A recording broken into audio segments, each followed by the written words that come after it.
नमस्कार। मैं जयराज चौहान और आप सभी का स्वागत है।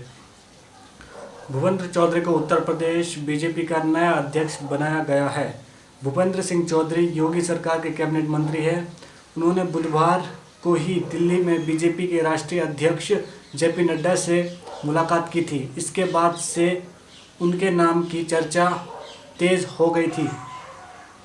भूपेंद्र चौधरी को उत्तर प्रदेश बीजेपी का नया अध्यक्ष बनाया गया है। भूपेंद्र चौधरी योगी सरकार में कैबिनेट मंत्री है। उन्होंने बुधवार को ही दिल्ली में बीजेपी के राष्ट्रीय अध्यक्ष जेपी नड्डा से मुलाकात की थी। इसके बाद से उनके नाम की चर्चा तेज हो गई थी। भूपेंद्र चौधरी पश्चिम यूपी के जाट समाज से आते हैं।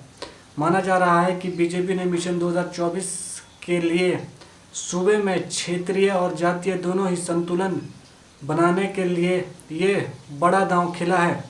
बीजेपी शीर्ष नेतृत्व ने बुधवार को यूपी के पंचायती राज मंत्री भूपेंद्र चौधरी दिल्ली बुलाया था। इसके बाद वह आजमगढ़ से दिल्ली पहुंचे थे, जहां उन्होंने बीजेपी के राष्ट्रीय अध्यक्ष जेपी नड्डा से मुलाकात की थी।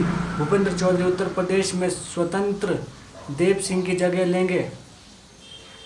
केशव मौर्य ने कहा कि नए प्रदेश अध्यक्ष भूपेंद्र सिंह के नेतृत्व में 2024 में बीजेपी 80 में से 80 सीटें जीतेगी। वह बेहद अनुभवी है। भूपेंद्र को संगठन से लेकर सरकार तक का अनुभव है। सरकार में भी हमारे साथ मंत्री रहे हैं। संगठन का लंबा अनुभव रखते हैं।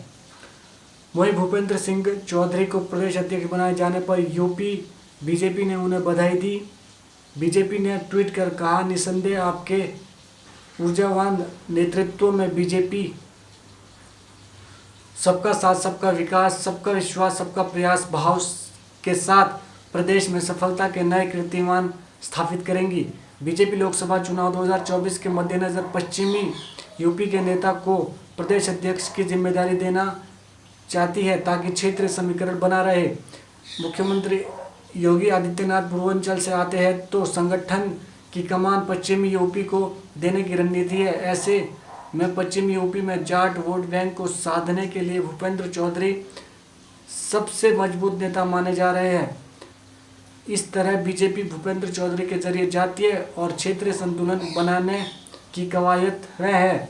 भूपेंद्र चौधरी को यूपी में पार्टी की कमान सौंपकर पश्चिमी यूपी में आरएलडी सपा के गठबंधन का असर कम करने की भी रणनीति मानी जा रही है। इतना ही नहीं, बीजेपी को 2022 के चुनाव में सूबे के जिस इलाके में सबसे ज़्यादा नुकसान उठाना पड़ा है वो पश्चिमी यूपी के सहारनपुर से लेकर मुजफ्फरनगर, बिजनौर, मुरादाबाद, अमरोहा, बरेली और रामपुर है। चौधरी इसी क्षेत्र से आते हैं, इसलिए उनको आगे किया गया है।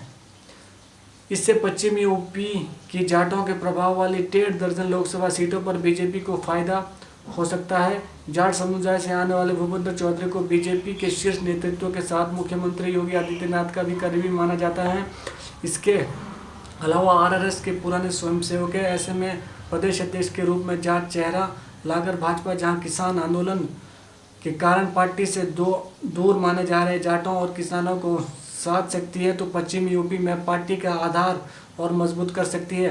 बीजेपी ने यूपी के अलावा त्रिपुरा में भी नए बीजेपी प्रदेश अध्यक्ष का ऐलान कर दिया है। राजीव भट्टाचार्य को त्रिपुरा का प्रदेश अध्यक्ष बनाया गया। इसके अलावा बीजेपी के राष्ट्रीय उपाध्यक्ष सौदान सिंह को हिमाचल प्रदेश का चुनाव प्रभारी बनाया गया है। वहीं देवेंद्र सिंह राणा को चुनाव प्रभारी नियुक्त किया गया है। धन्यवाद। लाइक कीजिए और सब्सक्राइब कीजिए। जय हिंद।